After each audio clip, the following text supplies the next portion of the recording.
Hi, welcome to another program. This week we want to start with a very interesting projection for Turkey in 2020. What might happen due to the tension between the United States of America and Iran in the region. And we refer to these two countries, Saudi Arabia and Turkey. We believe that there is a close relation between the tensions of United States of America and Iran due to the nuclear agreement. And this relation is going to affect the two important Muslim countries in the region, Saudi Arabia and Turkey. We assume that, we project that these two countries will come across in the region due to the interests that conflicts each other. So how this is going to take place, how the region might be shaped in future, and what we should expect in future about this. So let's start with.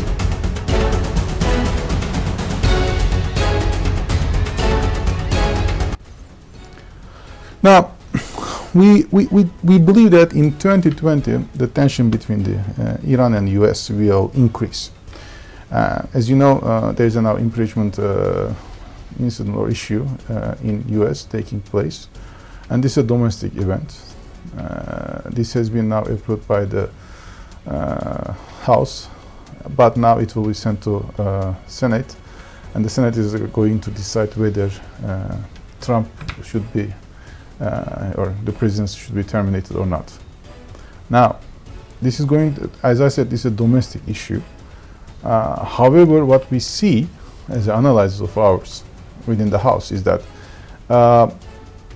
President Trump is not going to be, let's say, exiled, if it's the right term.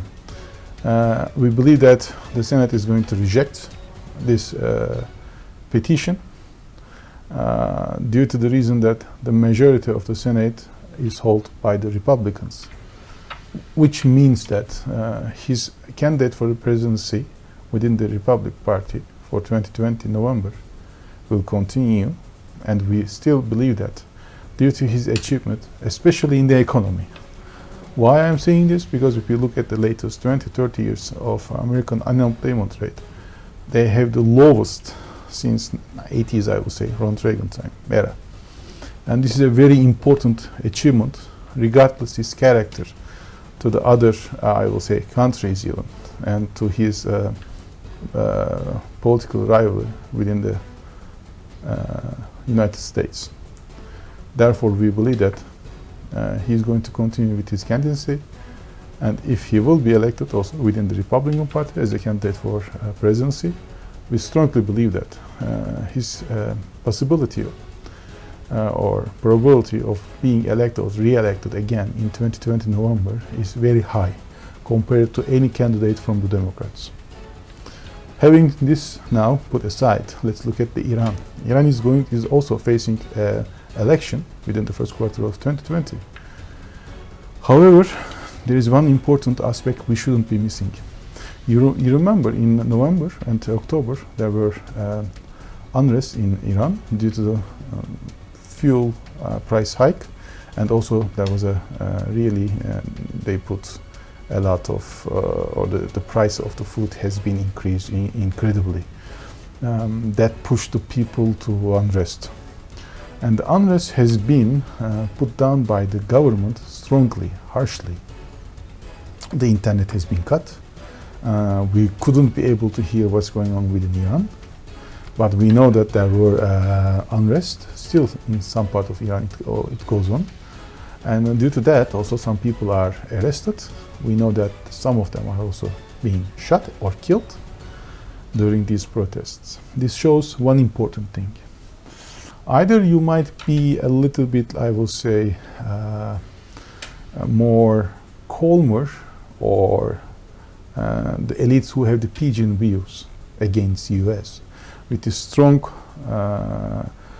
elites who thinks they need to push and they don't have to really reach a deal with the United States, have come together on the table, because how the protesters are put down or has been pressured down emphasize that these two groups who are, I will say, more leaning to peace or an agreement with US, or who doesn't even hold the view to reach any deal with US, come together on the table that they both think that their survival depends on a really strong stance against those protesters, which means that in the elections we might even see more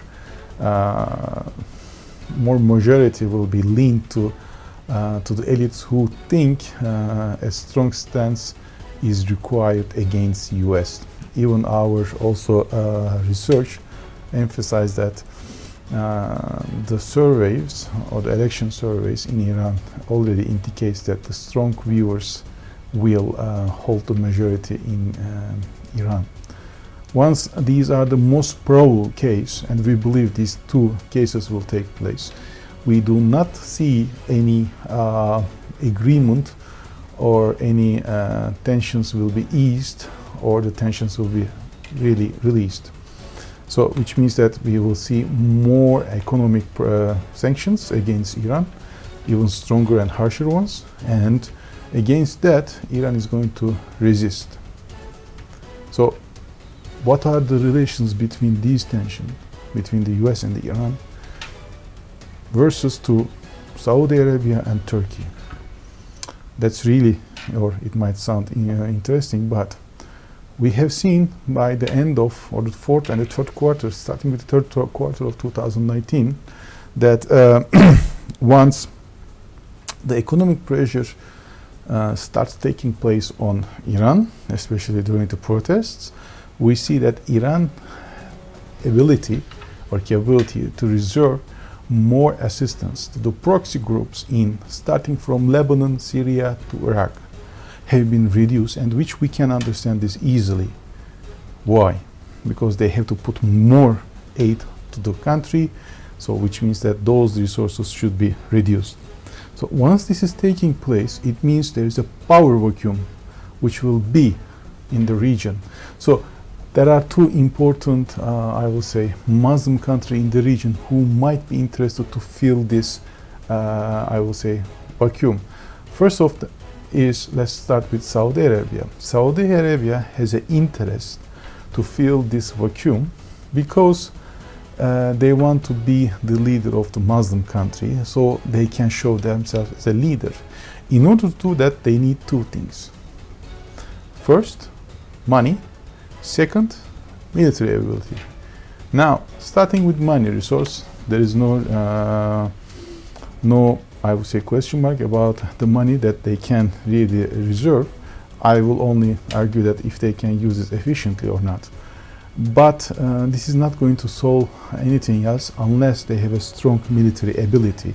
Now, looking at the Yemen operations, we see that the Saudi army or the elites, their ability and capability on military operations are capable. Even with the high technological advanced military equipments that they have procured from United States, they have failed to establish a secure victory on Yemen due to even the limited capability against Iran. That shows that they cannot achieve this also, I would say, operation or success in Syria and Iraq and Lebanon. So this is one thing about Saudi Arabia. Now, Turkey would like to also demonstrate that Turkey is the leader of the Muslim country, and for Turkey there is something that is much more vital than for Saudi Arabia, is the security of the border, which should be should be established. So looking at this from this aspect, we think that Turkish military operations will take place in deeper Syria, even to the southern flank. And this means that Turkey's influence, footholds in Syria will be even going down in the southern part of Syria. And yes, Turkey has economically much more limited compared to Saudi Arabia, but they will do everything to enhance these resources or to increase the capability or the limits of these resources in order to assist those proxy groups and even the military in the region. So what might happen, who might be victorious against this? In the long run, once we are looking at this, we believe that Turkey is going to take place or will be winning side. The main reason is because for Turkey it's a must. The security of the border, including the security of the region, is a must to Turkey. But for Saudi Arabia, it is only a foothold to demonstrate that they are the leader of the Muslim community. So for Turkey, once we are looking at from Turkish interest, it's a must, but from Saudi interest, it's better if we could. It's good if we could. So that's why for Turkey, they will put everything on it. Secondly, we are looking at the military capability. As you know, the Turkish now military industry has been increasing its technological level to even one up or couple of steps up. Now Turkey can be able to manufacture its own unmanned air vehicles. Now this week already Turkey launched a submarine, a Turkish made submarine. Its name is Piri Reis. And by looking at the capability of the military vehicles, Turkey now can do 100% nationally owned military vehicles on land, which shows that they can persuade a independent national politics or a geopolitic operation in the region, regardless on foreign procurement. But Saudi Arabia can't, which shows that Turkey's ability to affect the region is much more compared to Saudi Arabia. That's why we think that in this clash or military operations, Turkey will be on the winning side in the mid and long term, I will say. But this is, we are going to see this starting in 2020, that the Saudi Arabia and Turkey is coming across together on the table, and we will say at first starting with the proxy groups, and then even with the other military assets, Turkey and Saudi Arabia will have a clash, a hot conflicts in the, especially starting with the Syria. Let's see what will happen, but this is what we project that it will happen in the Syria, starting with Syria and even Lebanon and Iraq. But at the end of the day, we still believe that Turkey will influence its foothold and will influence its interest within deeper than today into the Syria. Now, if you like this video, please, there is a like button underneath the screen. Please press on it. And also, if you subscribe yourself to our channel, we will be very happy to share with you our videos once we do one. Thank you for watching it, and have a nice day. Bye.